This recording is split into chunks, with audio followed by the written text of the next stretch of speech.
clave. Hoy me mandé al hilo todas las menciones y dije, ¿en qué momento estornudo?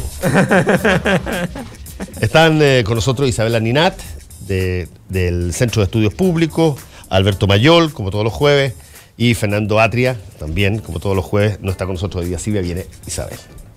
Hola, buenos días. Buenos días. Buenos días, ¿qué tal? Tenemos, pongámoslo en lenguaje papal, generales directorum habemus.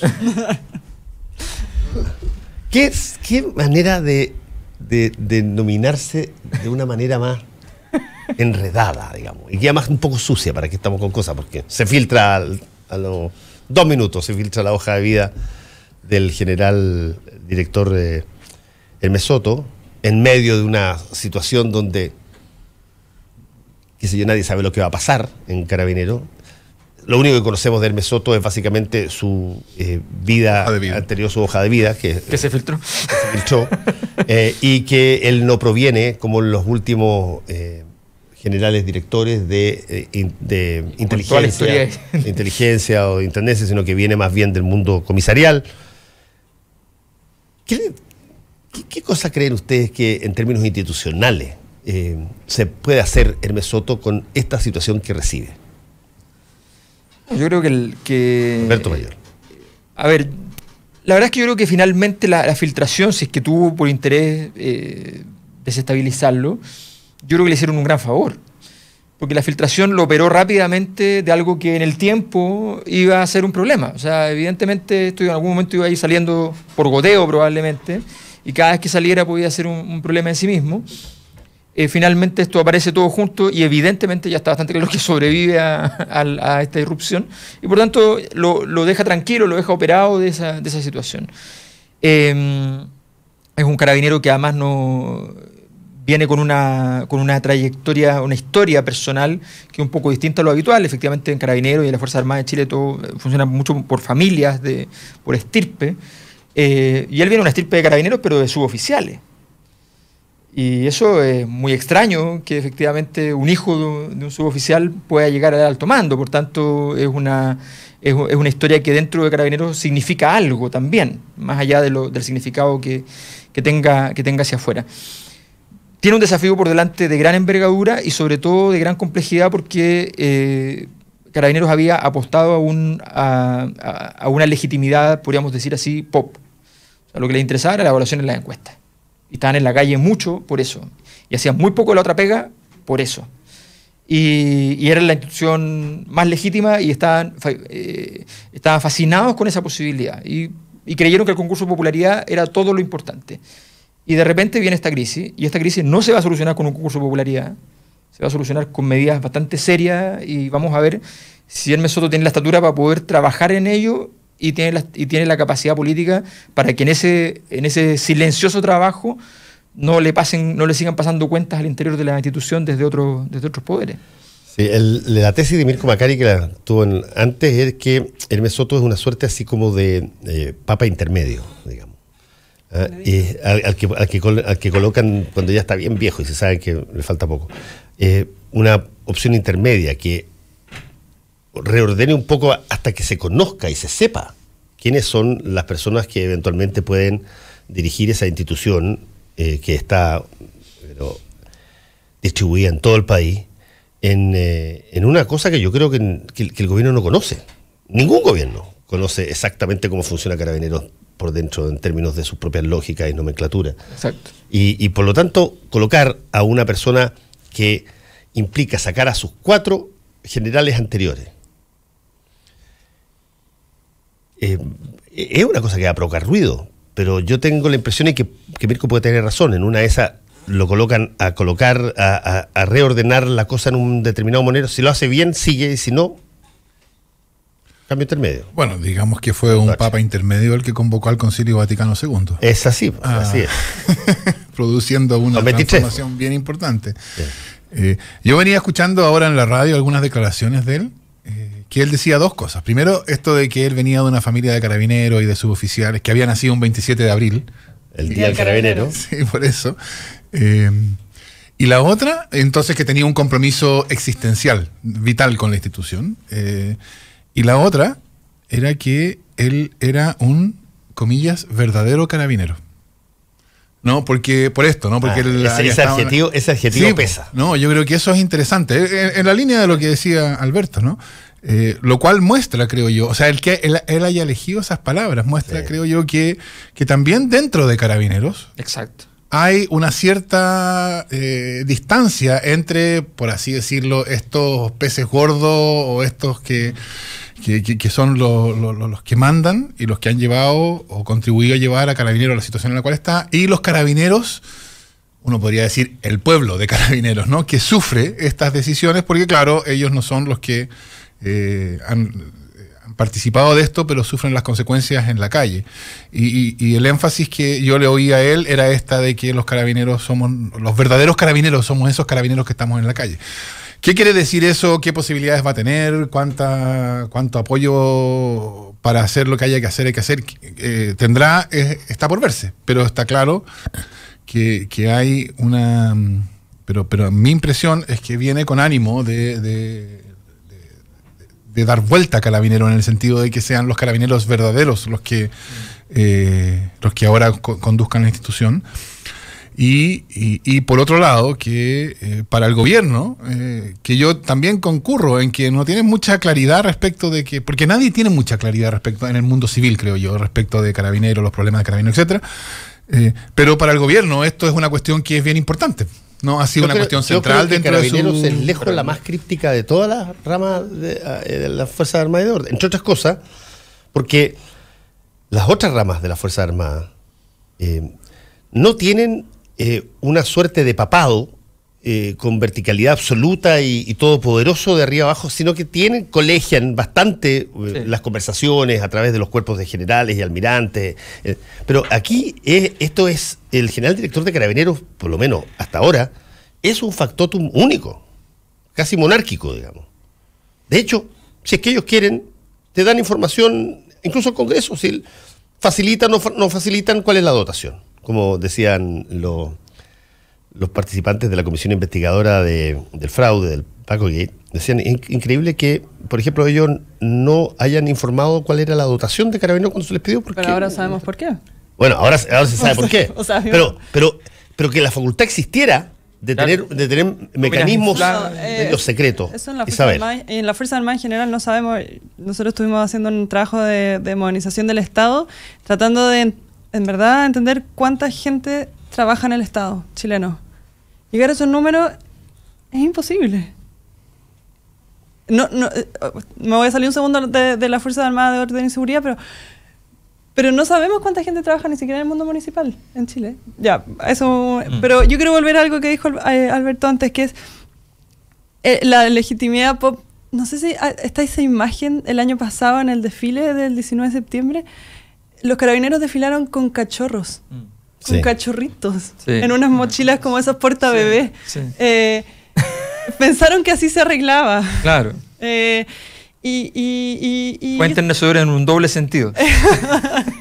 Pero qué manera más fácil de vender como la legitimidad que esa, ¿no es cierto?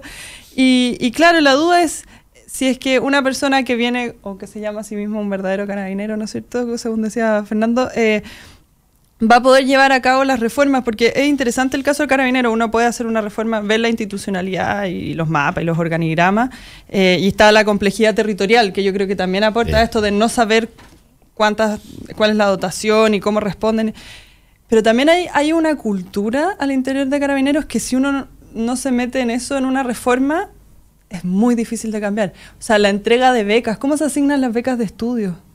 Adentro como todo eso es un mundo cultural adentro de la familia de Carabineros, que de alguna manera hace que se privilegien ciertas personas o no, y quienes ascienden o no. Ahora, convengamos, para ponerlo en términos de honestidad mínima, que todo esto es de alguna manera una suerte de abandono original desde la concertación en adelante por tener algo que ver o meterse más seriamente en el ámbito de la Fuerza Armada y particularmente de orden y seguridad, porque venía el trauma de la dictadura y porque las relaciones personales de alguna manera se identificaban como relaciones institucionales, por lo tanto, si los tipos eran buena onda, fantásticos, agradables. Bueno, ese yo creo que es un punto extraordinariamente importante, porque parte de la crisis de Carabineros, que vino antecedida por por problemas análogos en el ejército, ¿no? Y que también ha habido problemas de ese tipo, no de esa envergadura, pero también ha habido en la Fuerza Aérea, tiene que ver con lo que uno podría a estas alturas llamar el pacto de la transición, ¿no? Que era básicamente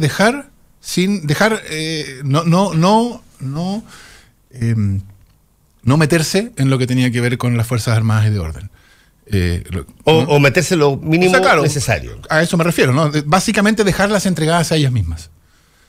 Y eso tiene que ver con su financiamiento, y tiene que ver con su estructura interna, etcétera. Y por eso creo yo, cuando llegan, digamos, 20 o 30 años después, evidentemente eso empieza a mostrar consecuencias patológicas que se han manifestado en todas estas crisis que ha habido. Y cuando llega el momento entonces en que hay que hacer algo, la verdad es que el conocimiento de esas instituciones es bien escaso dentro del mundo civil, creo yo, y por eso creo yo que dificulta las cuestiones. Ahora, a mí me gustaría también llamar la atención sobre el hecho de que Carabineros, dentro de esas cuatro, ¿no? Si uno habla como se hablaba en la dictadura, ¿no? De las Fuerzas Armadas y de Orden, de esas cuatro, Carabineros es distinta, ¿no? Porque Carabineros tiene esta presencia constante ante el ciudadano, que las otras no tienen. Las otras, claro, aparecen en algunos momentos especiales, pero no aparecen día a día, ¿no? Entonces estas crisis afectan, y yo creo que eso afectó muy profundamente a Carabineros, ¿no? Porque empezaron a ser vistos en la calle con recelo.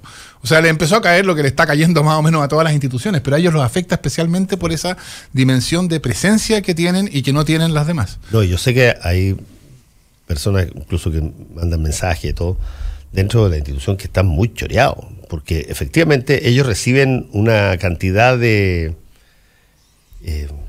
desprecio, así lo interpretan ellos, como desprecio por cosas que ellos asocian a un segmento que en ese sentido voy a rescatar la frase del general Soto, que no son técnicamente verdaderos carabineros. Claro.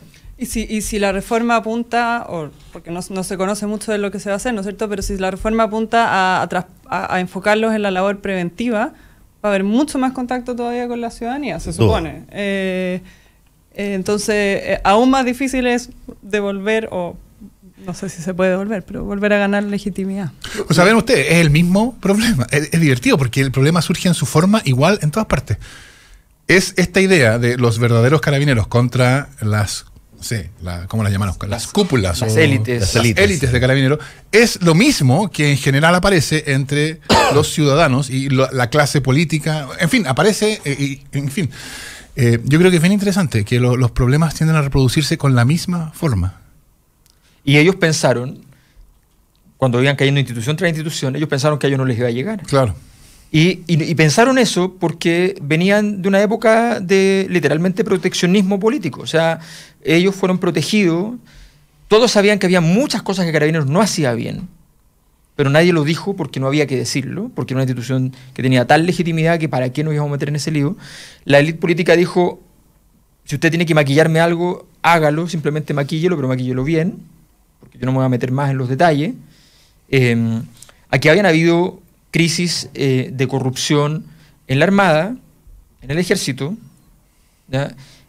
Habían habido en la Fuerza Aérea, y obviamente tenía que haber algún caso, ¿ya?, en Carabineros, pero se tomó la decisión de que no había.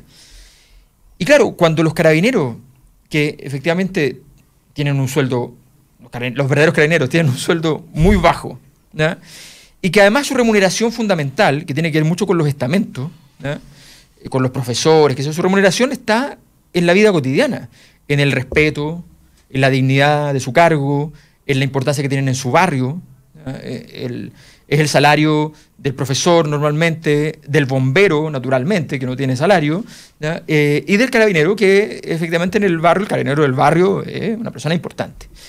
Y de pronto eso pasa a ser manchado por algo con el cual yo sistemáticamente como carabinero no quise recibir 10, 20, 100 mil pesos para sacarse un parte, no quise nunca, y todo lo contrario, ¿ya? Y de pronto vemos que arriba está pasando que tienen un enjuague que literalmente inventan carabineros de los verdaderos en las nóminas para pagarles sueldos que no son... Los carabineros zombies. Los carabineros zombies que no son reales, y así sucesivamente. Entonces, objetivamente, es muy lacerante para la institución. Tiene un gran desafío Hermes Soto, que tiene un nombre bien adecuado para la situación, digamos. Yo creo que la tesis que plantea Mirko Macari es bien interesante, la idea de un hombre de transición, pero la dificultad allí es que normalmente, por ejemplo, Ratzinger es un papa de transición y un papa que lo hace excelente, objetivamente, excelente. Y le entrega la posta a Francisco, que era de su oposición, y busca un opositor para integrar esta solución, y le entrega la posta a Francisco bastante afirmada políticamente, y ya se disolvió. Ya no hay posibilidades de hacer gran parte de los cambios que tenían que hacerse. Entonces, no es nada fácil. No es nada fácil. Se va a enfrentar a un gran desafío, y el problema es si el gobierno va a estar realmente otorgando el poder necesario para que efectivamente se produzcan estos cambios. Cuando uno dice hay que hacer un cambio cultural, hacer un cambio cultural requiere sostenerlo a rajatabla y comerse crisis. Pero eso me lleva a la metáfora, o a la analogía más bien, de tratar de reparar el motor mientras el motor está andando. Tú, la primera cosa que tú haces cuando tratas de reparar un motor, porque está poniendo, paras el motor y sacas la cosa que hay allá. Pero Carabineros funciona todos los días. Y por lo tanto que tú trates de establecer una nueva forma de conducta, una nueva forma de proceder, y que eso chorree para todos lados. La reforma en el Estado en general se tienen es que muy hacer difícil. Así, pero en general se tienen que hacer así, no podemos parar el Estado. No, por eso. Pero hay algo interesante, el traspaso de Carabineros dependía del Ministerio de Defensa hace, ¿cuánto fue? ¿La reforma? ¿10 años atrás? O menos. 2005. O menos. Claro. En el fondo, que es algo que yo creo que se pierden oportunidades también. Se hace una reforma de traspasar Carabineros del Ministerio de Defensa al Ministerio del Interior, hoy día se llama Interior y Seguridad, ¿no es cierto? Seguridad Pública. Por eso mismo. Por eso mismo. Pero en el traspaso, en el fondo, que fue una discusión parlamentaria y con acuerdo de la clase política, etcétera, etcétera, en el fondo se pierden las oportunidades entonces de meterse en el fondo del asunto. Y porque no se miró policialmente el asunto, se miró políticamente. Dijeron, desestructuremos la relación Fuerzas Armadas una y manera de orden. Desmilitarizar La relación. Entonces, pensando en una sola cosa, que tiene que ver con ellos, no con... Pero es que eso pasa en muchas reformas que hacemos en el Estado. Cuando hacemos reformas que pasamos cosas de un lado a otro, cambiamos los nombres, y lo que tú decías, hay un cambio cultural, un cambio institucional que hacer, y eso hay que mantenerse firme. Ya, pero ahora, a mí me gustaría llamar la atención sobre que el hecho de que Carabineros haya sido, como dice Alberto, protegido de esta manera, y entonces que no haya habido una verdadera reforma, por así decirlo, policial de Carabineros, de modo que el trabajo propiamente policial de Carabineros fuera un trabajo sofisticado y más eficaz, no es gratuito, ¿no? Tiene unas consecuencias sistémicas que son enormes. Y para eso es cosa de pensar, ¿no? Cuando se enfrentan al hecho de que las órdenes de detención no son eficaces en el sentido de que Carabineros no tiene la capacidad de identificar a las personas con orden de detención, etcétera, la solución política es disminuir los requisitos para la detención, ¿no? Ese fue el intento que se trató de hacer. Eso fue la detención por sospecha. La detención por sospecha, que claro, no le pusieron detención por sospecha, le pusieron control preventivo de identidad. Claro. El control preventivo de identidad, antes de la nueva legislación, ya existía. Lo que pasa es que requería indicios, ¿no? Y esos indicios solo podían ser el resultado de alguna acción policial eficaz. La acción policial eficaz produciría indicios, y esos indicios permiten interferir con la libertad del ciudadano para detenerlo, para hacerle control, etcétera. Como la acción policial es ineficaz, la reacción política entonces es subsidiar acción ineficaz. Bueno, controle a destajo, ¿no? Sin ningún requisito. Me encantaría saber, ¿no? ¿A quién se le ocurrió eso? Bueno, eso fue latamente discutido, sí, ¿no? Pero ¿a quién se le ocurrió originalmente decir, mira, fue Carabineros que dijo, oye, ¿sabes qué? Danos herramientas o facultades para que nosotros podamos, qué sé yo, detectar que una persona puede ser sospechosa, o fue una decisión de la política? No es detectar que una persona es sospechosa, precisamente, es poder detener sin haber detectado que una persona es sospechosa. Claro, por tincada.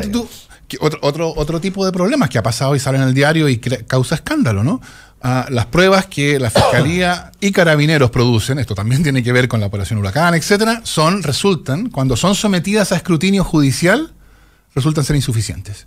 Y eso implica, naturalmente, por una regla básica de urbanidad, absolución. ¿Qué pasa cuando un tribunal dice que los acusados en un caso de alto perfil son inocentes porque las pruebas que ha producido la Fiscalía, descansando en el trabajo de inteligencia, Carabineros, etcétera, son insuficientes? ¿Qué es lo que pasa? ¿Va la crítica pública hacia el trabajo ineficaz de Carabineros o de la Fiscalía? No. Va hacia el juez que es garantista, y la reacción es: hay que bajar los estándares de prueba. Claro. ¿No? O sea, esto de Carabineros, de tener trabajo policial que no está a la altura, no es solamente que hay un problema con Carabineros. Esto tiene consecuencias que son sistémicas, que son extraordinariamente graves para cuestiones centrales del Estatuto de Libertad del Ciudadano. Aquí la política no se puede lavar las manos. Alberto Mayor. Yo recuerdo perfectamente, muchas veces me tocó comentar que me parecía que, viendo muy someramente el trabajo carabinero, era una institución muy ineficiente. Porque básicamente tiene contacto con los delitos y muchas veces las escenas de los delitos no son periciadas, no digo adecuadamente, no son periciadas sencillamente, ¿no? Desde las cosas más pedestres, donde además se critica mucho a los jueces porque no dejan presos a los tipos que roban sistemáticamente. Pero si el tipo, tú no guardaste pruebas de anteriores robos, de anteriores delitos, no hay ninguna posibilidad de decir que este tipo es sistemáticamente ladrón. Entonces cualquier policía del mundo efectivamente llega, toma pruebas, aunque no puede identificarlo, porque el día que lo identifiquen, al tener las pruebas correspondientes, van a poder efectivamente decir, efectivamente esta es la persona. O sea, tenemos un país donde las facilidades para la investigación, gracias al sistema de registro civil, de la operación de huella y la inexistencia de garantías como existen, por ejemplo, en Estados Unidos, de que efectivamente la gente tiene el derecho a no inscribirse en el registro civil y no haya disposición de huella. Yo creo que uno está preparado como institución, como país, está preparado para encontrar dentro de determinadas instituciones, incluso la política y el propio gobierno, lo que podríamos llamar signos de corrupción. Plata, qué sé yo, cohecho, ese tipo de cosas. Pero cuando a ti te están acusando de que tú fabricas pruebas, que es la parte de tu trabajo, la cosa se multiplica por 10.000, porque tú no sabes cuántas personas pueden eventualmente estar presas y que estuvieron eventualmente sujetos a exactamente la misma manipulación. Pero esta es una cuestión que la verdad es que cuando uno lo piensa, desde la pega, es obvio que va a pasar. Porque yo no tengo ninguna información de adentro del caso Huracán, etcétera. Yo me entero por la prensa. Pero ¿cuál es la composición de escena que yo me hago? ¿No? Aquí lo que hay es un caso judicial o un caso de alto perfil en que hay una enorme presión pública, política, etcétera, para que se solucione, ¿no? Y entonces el Ministerio del Interior siente esa presión, que se la pasa a Carabineros, es necesario que pillemos a esta gente, etcétera. Y entonces, en ese contexto, la tentación... Yo incluso creo que no es necesario decir consciente por fabricar pruebas, sino la tentación por hacer un trabajo menos exigente con la finalidad de responder a esa presión es tan grande que la verdad es que si uno lo piensa, que pase algo como lo que hemos visto que pasó en Huracán, uno no debería sorprenderse. Esto ha pasado siempre. ¿Cuántas películas hay? O sea, esta es la historia más vieja, ¿no? De policías que se enfrentan a una presión política enorme, que no son capaces de producir lo que se necesita para responder a esa presión, y que entonces responden de la manera que puedan. Ya, pero eso va a seguir pasando. Bueno, lo que quiero decir es el hecho de que Carabineros... Uno, o sea, claro, un problema de tipo. O sea, el hecho de... No estoy justificando nada por esto. Lo que estoy diciendo es el hecho de que Carabineros sea una institución que no está a la altura del trabajo policial que se requiere es extraordinariamente grave, porque tiene una serie de consecuencias en otras dimensiones que afectan cuestiones extraordinariamente importantes. Vamos a hacer un alto y volvemos con el panel Isabel Arinat, Fernando Atria y Alberto Mayor. Conéctate a la web y sigue el debate por Twitter en @Radio La Clave. Ya vuelve Combinación Clave, solo por la 92.9. Porque una buena idea y la perseverancia hacen la diferencia. En marzo, nueva temporada de Emprender es Clave, con María Elena Dressel, Ari Burman y Eduardo Link. Emprender es clave. En marzo, de lunes a viernes de 11 a 12 del día, por la 92.9, Radio La Clave. Hora clave. 10 de la mañana, en punto. 92.9. Somos como tú. Somos La Clave. Elige atreverte. Elige lo que nunca has hecho. No temas a lo desconocido. Corre riesgos y enfrenta desafíos. La vida tiene pasión, emociones. Motívate. No te duermas. Elige energía. Elige la vida. Elige más. Hankook Baterías. Mucho más. En el corazón de Providencia y a pasos del metro, Hotel Nogales and Convention Center. Un servicio de primer nivel con estacionamiento, Wi-Fi y desayuno incluido. En Hotel Nogales ponemos a su disposición nuestro centro de eventos con salones con capacidad hasta 400 personas. Reserve su estadía en hotelnogales.cl o a nuestro teléfono 223-356958. Hotelnogales.cl. Lo hacemos simple para usted. Atento. Ya está de vuelta tu programa de actualidad y debate más entretenido. Tu opinión nos importa, así es que toma tu lugar en el panel, en @Radio La Clave y comenta. Es tu combinación clave. Hotel Sheraton te invita a disfrutar de Semana Santa con tarifas especiales desde el 28 al 31 de marzo. Habitación clásica a 80.000 pesos diarios o $135 más IVA si eres extranjero. Tarifa incluye desayuno, parking y acceso a Sheraton Fitness y piscina climatizada. Para más información, llamar al teléfono 222-335.000. Marzo es el mes de hacer más viajes, más experiencia, y en Banco Security se tiene el crédito de consumo para que pueda hacer más. Descubra si tiene una oferta disponible en bancosecurity.cl. Banco Security, ¿quieres? Puedes. Casa Mía es una residencia privada ubicada en un sector estratégico de Providencia. Ofrece departamentos especialmente diseñados para la comodidad y relajo de los adultos mayores. Cuenta con un servicio integral orientado a la acogida, cuidado, asistencia y todo el apoyo que ellos necesitan. Al solicitar información, mencione Radio La Clave y podrá aprovechar beneficios extras. www.residenciacasamia.cl. Casa Mía se viene a vivir. El secreto del éxito está en tomar riesgos y superar desafíos. Viva la vida Concho tomando buenas decisiones. Batería Hankook, mucho más. Combinación clave. Bueno, y se acaba de dar en Casa Piedra lo que era un mensaje que se esperaba, creo yo, del nuevo gobierno. Lo hizo directamente el ministro del Interior, y quien planteó abiertamente que el gobierno no va a avanzar en la nueva constitución que presentó la presidenta Michelle Bachelet, porque dijo esto es en serio, una cosa así. Pero el hecho es que ese proyecto, según lo que dice Andrés Chadwick, llega hasta donde llega. La duda es si es que va a haber algún intento de reformar algunas cosas de la Constitución, porque en algún momento dado Sebastián Piñera dijo que se necesitaban un par de reformas en algunas cosas de la Constitución, pero nada del tenor de lo que presentó la presidenta Bachelet, y lo acaba de sincerar directamente en la presentación que tuvo en Casa Piedra hace un ratito. ¿Le parece? Que el diseño de Michelle Bachelet de los últimos tiempos, de los últimos 2 meses, es un diseño que fracasó completo. Entonces, esto se suponía que iba a ser una presión terrible para el nuevo gobierno, deshacerse del proyecto constitucional, ¿ya? Que iba a ser una cosa así, porque... traumática. Claro, porque venía el Papa, que glorificada como correspondía, después venía el proceso donde ella cerraba Punta Peuco, ¿ya? Y en la misma jugada prácticamente tenía la nueva constitución redactada, que todavía no sabemos quién, digamos, o sea, y estaba todo, entonces...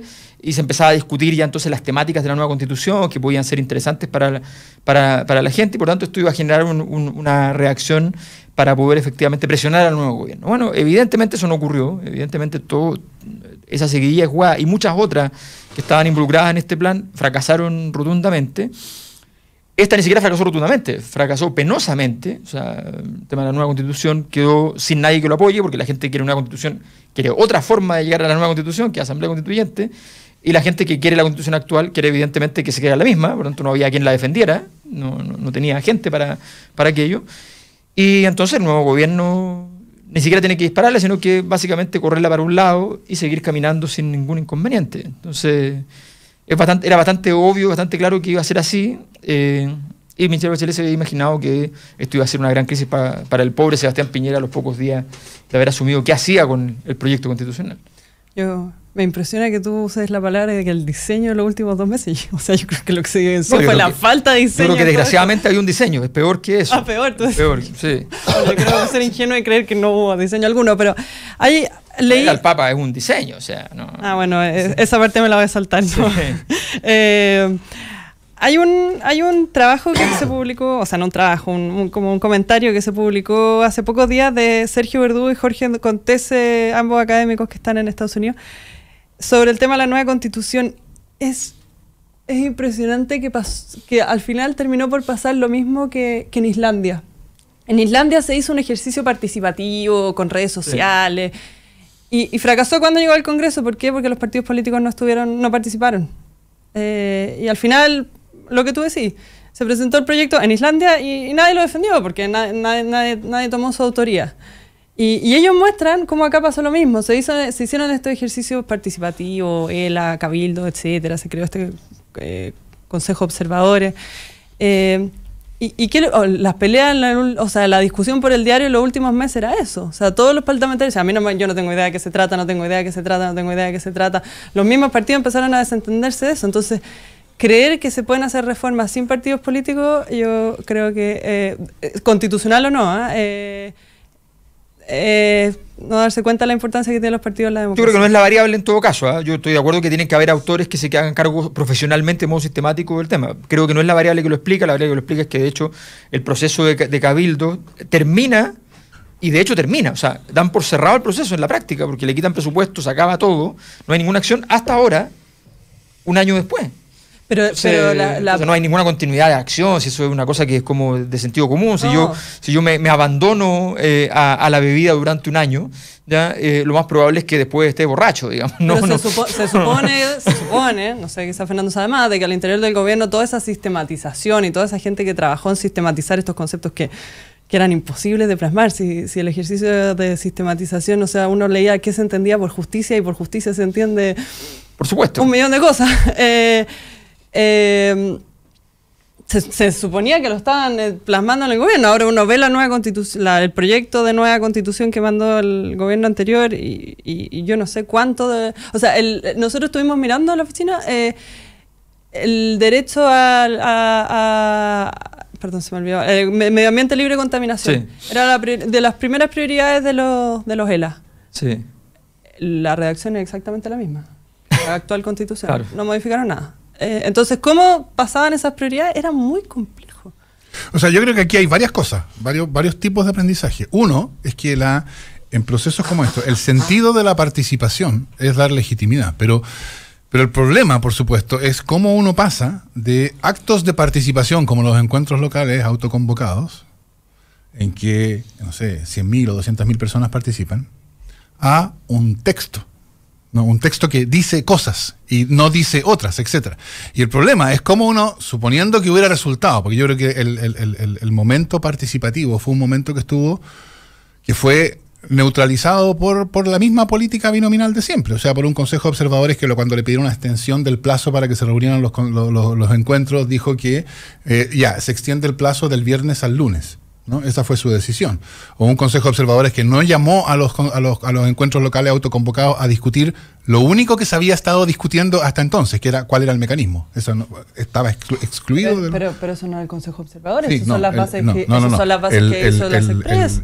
Eso lo decidió el consejo de observadores. La decisión de cuáles eran las cuestiones a las cuales se convocaba a las personas a discutir fue una decisión tomada por el consejo de observadores. Pero el diseño del plazo. El diseño del plazo. El plazo era por las elecciones municipales que se venían. Bueno, por eso, porque el diseño ese diseño viene del gobierno. No. Esto fue del consejo de observadores. El consejo de observadores fue el que tomó la decisión cuando el gobierno le pidió que lo extendiera. El Consejo de Observadores tomó la decisión que era mejor no politizar la discusión sobre reforma, sobre la nueva Constitución. ¿Y eso qué era? Neutralización, porque si se politizaba, si se discutía en la campaña, si se hacía tema de campaña, era probable que la cuestión adquiriera más vuelo. Y lo que se trató fue, desde el Consejo de Observadores, por la composición binominal que tenía, de neutralizarlo, de que fuera lo más circunscrito posible. Por supuesto, también hay una observación que hacer al gobierno que lo no sé qué parte del binominal corresponde. No, pero está, por supuesto que no. Binominalizado quiere decir... Se retiró por algo. Perdón, pero binominalizado no quiere decir que son todos de derecha. Binominalizado quiere decir que está empatado, de modo tal que las decisiones son decisiones que no perjudican a nadie, que no afectan a nadie. Cualquier decisión transformadora está neutralizada por el empate que significa el binominal. Y eso se manifestó totalmente en el Consejo de Observadores y eso afectó las posibilidades de el momento participativo. Pero en todo caso, el problema de diseño que había era cómo transmitir, si hubiera resultado bien el momento participativo, es cómo transmitir la legitimidad de esa participación al texto. Y ese yo creo que es un problema del cual el diseño que se pensó nunca tomó en cuenta, porque la solución para eso es que de la participación surge un texto. Uno se pregunta, ¿cómo de la participación surge un texto? Bueno, esa es la razón por la cual en la mayoría de los casos, cuando uno se pone a pensar esto, llega a algo así como una asamblea constituyente. Esa es una cosa. Ahora, yo creo que al proyecto constitucional de Bachelet, que presentado 3 días o 4 días antes del fin de su gobierno, hay otra cosa que decir, que primero fue redactado por, no sabemos más quién redactó el texto original de la Constitución de 1980 Ahí están las actas. que quién redactó y eso es bien peculiar. La segunda cosa es que por alguna razón que yo genuinamente soy incapaz de comprender, eligieron redactar un texto sobre la base del texto constitucional vigente. Compensado, está bien. Entonces dijeron, la Constitución garantiza y ampara los cuerpos intermedios, que eso es un inserto guzmaniano en la tradición constitucional chilena, que no tiene nada que ver con la tradición constitucional chilena. Y en vez de sacarlo, pusieron la Constitución garantiza y ampara los cuerpos intermedios, que es el principio de subsidiariedad, y a continuación dijeron, pero Chile es un Estado social y democrático de derecho. Está bien. Entonces, el lenguaje guzmaniano se mantiene y después se compensa, cuando habría sido mucho más sensato simplemente removerlo. Porque ahí eso le da la oportunidad al Tribunal Constitucional de igual quedarse con la primera parte de la frase. Todo eso es obvio. Y además, políticamente, ¿quién va a defender un texto constitucional nuevo que descansa en el lenguaje guzmaniano? No lo va a defender la derecha, porque la derecha sigue defendiendo las trampas constitucionales que se eliminaban en buena parte, y no lo va a defender quienes queremos nueva constitución porque queremos deshacernos de la influencia nefasta del lenguaje guzmaniano en la tradición constitucional chilena. Entonces, ¿qué va a pasar? No lo va a defender nadie, es un proyecto que nadie ni siquiera en el futuro va a apuntar a decir, mire, ahí tenemos un ejemplo de lo que queremos. Entonces yo creo que fue una cuestión totalmente fallida. De hecho, a mí me llama la atención que este gobierno se haya sentido compelido a anunciar qué iba a hacer con este proyecto. Yo pensé que lo que iban a hacer era simplemente ignorarlo. Sí, sirvió, creo yo, además,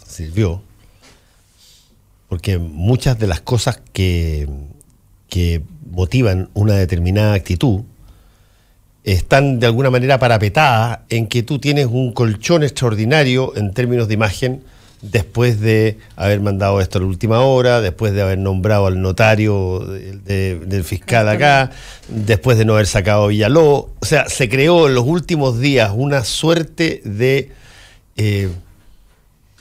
imagen, de despelote tal que decir hoy día con total tranquilidad, mira, no vamos a perseguir el proyecto, se acaba.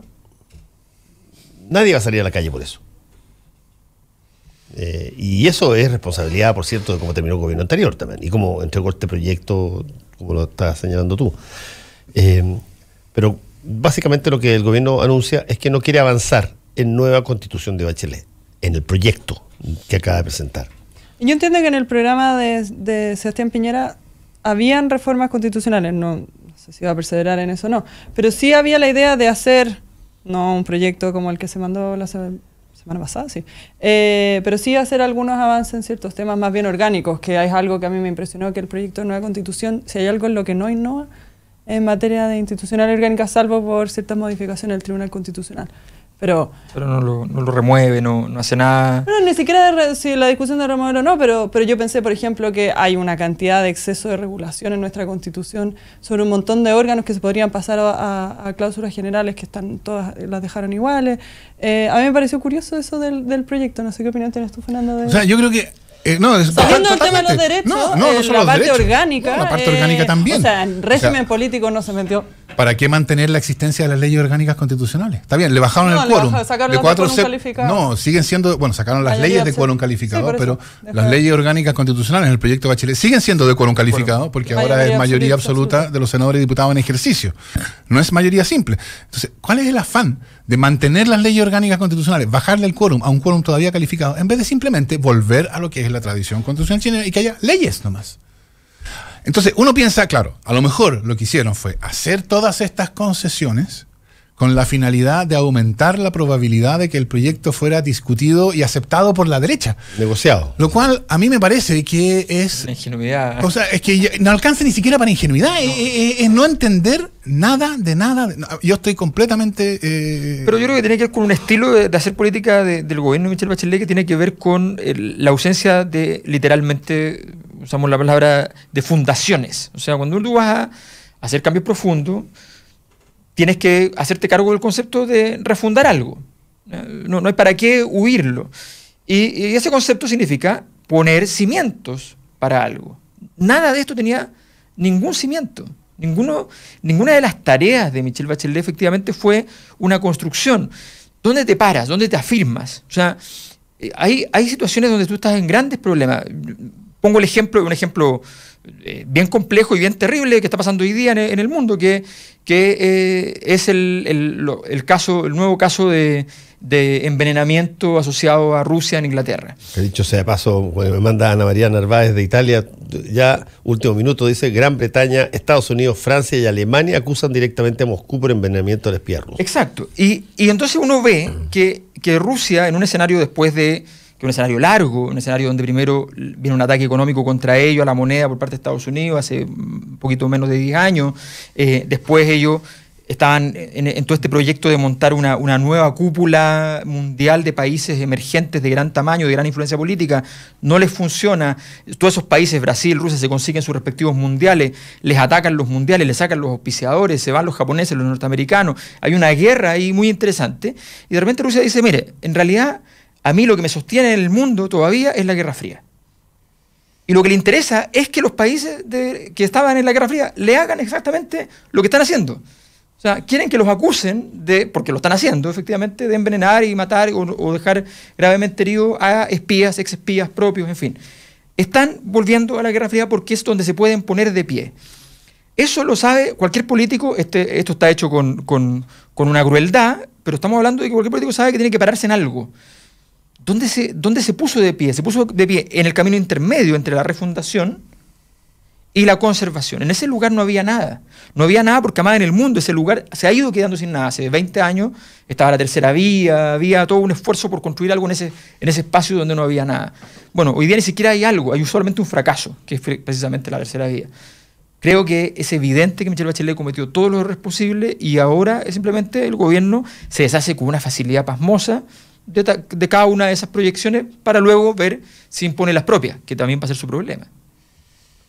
Ahora, nada de esto quiere decir que el problema constitucional desaparece. Yo creo que el problema constitucional sigue existiendo. Pero le quita energía.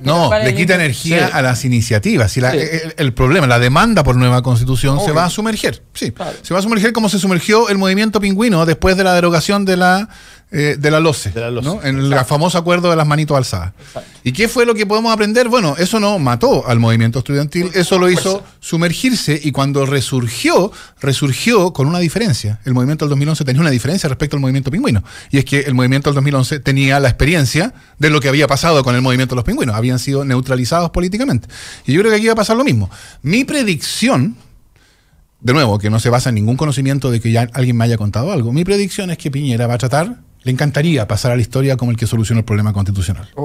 Y entonces lo que yo supongo que va a intentar hacer va a ser llamar a una gran comisión de hombres buenos, quizás sea hombres y alguna mujer buena, y para que lleguen a un gran acuerdo constitucional y puedan todos levantar las manos de nuevo.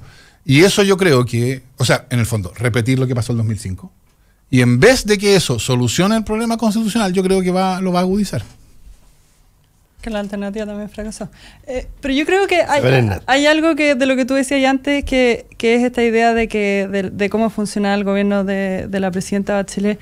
Tú decías que no tenía cimiento. Yo creo que volví a insistir en el punto. Yo creo que hay un tema en la relación entre el gobierno y los partidos políticos. Sí, es que en las democracias es demasiado clave el rol que juegan los partidos políticos, en arbitrar conflictos, por último, en mantener demanda. Lo que pasa es que hoy día los partidos políticos no están en condiciones de hacer eso. Hoy Hoy día, salvo en el sentido formal legal, salvo en el sentido formal legal, yo creo que no existen partidos políticos. Acabamos de hacer una reforma hace un año atrás. O sea, los partidos políticos en el sentido de agrupaciones que tienen proyectos políticos diferenciados y que son capaces de canalizar, interpretándolas de ese modo, demandas sociales y entonces articular conflictos, eso hoy día, lo que se llama partidos políticos, son totalmente incapaces de hacer. Eso es un hecho, diría yo. Yo creo que esa es la principal preocupación que tenemos que tener hoy día. Bueno, porque si no, es como Carabineros. Bueno, funciona más o menos, pero ahí está. A ver, yo con esto hicimos una reforma hace un año atrás, 2 años atrás.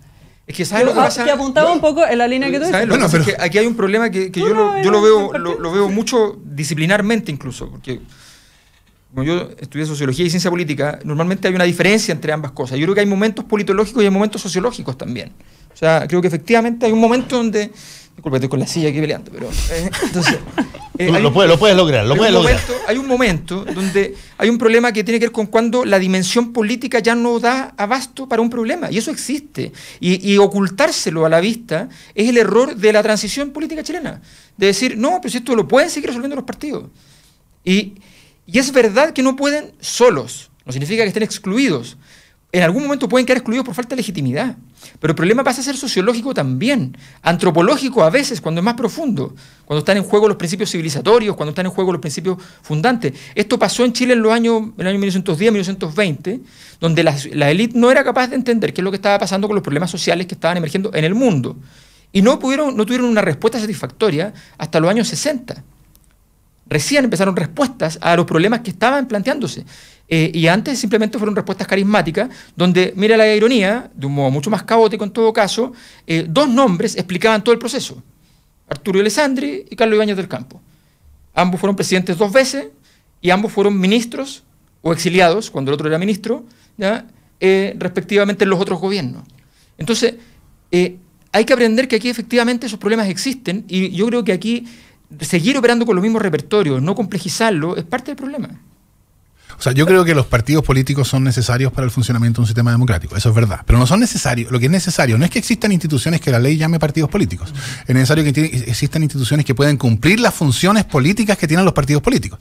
Yo creo que parte de la fuerza de la concertación, de la dureza de esa alianza, tenía que ver con un aprendizaje de un acuerdo político que no se llegó, ¿no?, entre la democracia cristiana y los partidos de izquierda antes del golpe de Estado. ¿Qué significaba que no se haya llegado? ¿Qué habría significado que hubiera habido un acuerdo? No habría significado que 2 directivas de partidos se juntaban y firmaban un papel. Habría significado que dos instituciones que representaban algo importante en la sociedad hubieran convergido. Ese era el problema. Ahora, ¿qué significa hoy día que el Partido Socialista y el PPD lleguen a un acuerdo sobre lo que Chile necesita? Yo creo que hoy día, políticamente, no tiene ese significado. Entonces, esto no es lo mismo que decir, tenemos que tener una democracia sin partidos. Yo creo que eso no se puede hacer. Entonces, lo que sí significa es, nosotros tenemos un problema muy grande, que yo entiendo que es parte del contexto amplio del problema constitucional. Tenemos un problema con la política chilena. Y una parte importante de ese problema es que un elemento central para el funcionamiento de las instituciones democráticos representativas, es decir, los partidos políticos, hoy día no existen. No existen, no porque hayan sido derogados, no, si hay partidos formalmente, no existen porque no hay instituciones que tengan la capacidad para desempeñar la función que le corresponde a los partidos políticos. Básicamente, lo que estás diciendo, si que te entiendo bien, es que tú puedes tener bancadas parlamentarias, de hecho ustedes van a tener bancada parlamentaria, y puede votarse de una manera, lo que no significa que eso es la función primordial de un partido político. Tú estás pensando más en términos doctrinarios, en términos ideológicos, visiones de país. En términos de funcionamiento político. Un partido político cumple una función, creo yo, fundamental de articular demandas ciudadanas. Y articula demandas, entonces sale la gente a la calle a protestar, y entonces por la AFP, y entonces la UDI interpreta esa demanda como una demanda por una pensión que sea un poco más alta. Nada más. Mantención del sistema, aumento de las pensiones. Y entonces desarrolla, articula esa demanda de un modo distinto que uno esperaría del partido al lado. Y entonces cuando, en el momento de la discusión política que antecede a la decisión, lo que se enfrentan no son las demandas tal como ellas surgen de la manifestación ciudadana. Porque lo que surge de la manifestación ciudadana normalmente es una demanda en negativo, ¿no? No más AFP. Pero la construcción de una demanda, la articulación de eso en una positividad de reforma, necesita estos momentos de articulación. Eso, creo yo, es parte importante, no la única, pero parte importante de la función que cumplen los partidos políticos. De modo que el ciudadano puede ver que la discusión política guarda alguna relación con estas demandas que han surgido de la ciudadanía. Yo creo que hoy día, como esa conexión está cortada, entonces la discusión política funciona por un lado y da lo mismo que en la discusión política haya discusión, haya acuerdo o no, porque incluso si hay acuerdo, el ciudadano lo experimenta como, bueno, ellos se pusieron de acuerdo para arreglarse entre ellos. Sí, hay que tomarle el peso a lo que significó la resignificación de esa foto de la aprobación de la Ley General de Educación, cuando están todos con la manito alzada. En el momento en que se tomó esa foto significaba virtud política. Todos los políticos se unen dejando de lado sus diferencias por el bien de los niños de Chile. Después del 2011, esa foto significó traición, ¿no? Los políticos se arreglan entre ellos, dejan las cosas igual como están, nos dicen que tomaron nuestras demandas, pero en el fondo no nos pusieron cosas en el ojo, como dice la gente. Qué desesperanzador escuchar a Fernando Atria. Acabamos de hacer una reforma a la ley de partidos, cambiamos el sistema binominal, tenemos un nuevo funcionamiento del Congreso. Yo creo que pensar que vivir 30 años con una constitución como la que tenemos no va a tener consecuencias políticas graves es no entender la función que cumplen las condiciones. Yo creo que la constitución de 1980 ha ido progresivamente destruyendo, minando la capacidad representativa de la política institucional. Es que además, ¿sabes lo que pasa? Es que yo creo que además efectivamente hay que mirar cada reforma con esos pequeños detalles. O sea, yo te digo simplemente, por ejemplo, que me parecía insólito cuando me di cuenta que la legislación se había... Por ejemplo, en las primarias presidenciales existe tele, existe de todo, pero no hay financiamiento. Entonces, la primaria justo es el lugar donde pueden emerger actores nuevos, pero no hay financiamiento. Entonces, los actores nuevos que pueden emerger, nuevamente, son los actores que tienen dinero. ¿Ya? O sea, no... Entonces, claro, no hay financiamiento, no te pagan por voto, los votos, o sea, y una elección nacional, legal, legítima, con inscripción, qué sé yo, no hay financiamiento para eso. ¿Ya? Entonces son aquellos momentos donde tú ves la mano de aquellos que están adentro y que dicen, no, pero aquí, si nosotros ponemos financiamiento, esto abre la oportunidad de primarias, primero de mayor tamaño, que no tienen nada de malo, las primarias en Estados Unidos tienen 18 candidatos, o sea, primarias de gran tamaño y que efectivamente permiten ir apareciendo nuevos liderazgos. Entonces no podemos hacer eso. Aquí no vamos a premiar, lo vamos a premiar después. ¿Ya? Pero los que van a las primarias, si llegan después, les sirve el dinero que no les dieron de crédito, ¿ya? Para aumentar su carga de gasto, no el ingreso que le van a dar el Estado, sino que la carga de gasto. O sea, eso favorece, por ejemplo, a alguien que es empresario, por ejemplo. Entonces, tú miras esos diseños. Solo por ejemplo. Solo por ejemplo. Entonces, sin alusión a nadie en la realidad. Entonces, objetivamente tú dices, oye, a ver, estos pequeños detalles, ¿ya? Esta ingeniería de detalle que obviamente va a ser imposible, pasa mucho con gente política que cuando ve estas situaciones y se frustra, sale y trata de denunciarlo fuertemente en contra de lo que... Pero en realidad no tienen ninguna posibilidad. Esas cuestiones normalmente se esconden en algunos incisos ignotos en las leyes que se aprueban. Exacto, y que no van a tener ninguna posibilidad de convertirse en un caso resonante a nivel nacional. Y por tanto, esa es la problemática que tú ves, que hay soluciones que son parciales. La solución que se hizo fue una solución parcial. La combinación, que es inaudita, entre sistemas, por ejemplo, donde los partidos son listas, que es una cosa... y entonces, porque cuando tú tienes sistemas proporcionales, normalmente no metes la barrera de los partidos y los candidatos al mismo tiempo. En muchos sistemas parlamentarios tú votas una papeleta para partidos y el partido verá si le quedan 20 de una. Depende si son listas abiertas o cerradas, sí. Claro, y otra cosa es los votados para decir ya, el primero, el segundo, el tercero y el cuarto, si hay 4 cupos, entran. Bueno, pero a los efectos prácticos, se acabó el proyecto de nueva constitución sí, claro. Que presentó Michelle Bachelet 5 días antes. Que para serte bien sincero, cualquier cosa que se presentara de esa manera, habiendo tenido altoparlante de entrada potentísimo que tuvo y qué sé yo, y el proceso constituyente, etc., y que terminara así, en una de esas no se merecía que siguiera. No. Independientemente de cuál era la cosa que proponía. Bueno, yo creo que ya en algún momento, supongo yo, podremos empezar a sacar lecciones. Porque ya habíamos aprendido la lección de que mediante una negociación parlamentaria que durara 5 años, se iban a poder lograr algunas reformas significativas, pero no se iba a poder solucionar el problema constitucional. Eso deberíamos haberlo aprendido el 2005. Ahora, lo que aprendimos es el problema constitucional no se puede solucionar a través de un proceso que esté sometido a las neutralizaciones de la política binominal. Porque lo que va a pasar va a ser que ese proceso va a ser neutralizado. Y entonces lo que hay que hacer es empezar a pensar algún proceso que pueda librarse de esas neutralizaciones. Por eso yo creo que esa solución que el principal opositor a la nueva Constitución, que era ministro del Interior cuando se condujo este proceso, que era Jorge Burgos, y que él se jactaba de que su intervención había permitido sepultar la opción alternativa, que era un proyecto de reforma constitucional que se había presentado por 57 diputados de la bancada AC para permitir un plebiscito constitucional. Ojo, un plebiscito ex ante, que es lo que importa, no un plebiscito ex post puramente ratificatorio. Él se jactaba de haber, eliminado esa posibilidad y haber encauzado el proceso constituyente a través de este proceso neutralizado.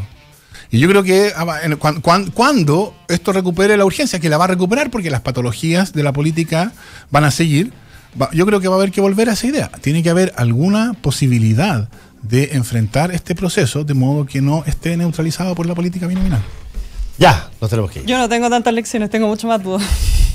Pero un pequeño detalle, la política en el marco de sociedades que están economicistas, que son neoliberales, la política no sirve si produce ruido.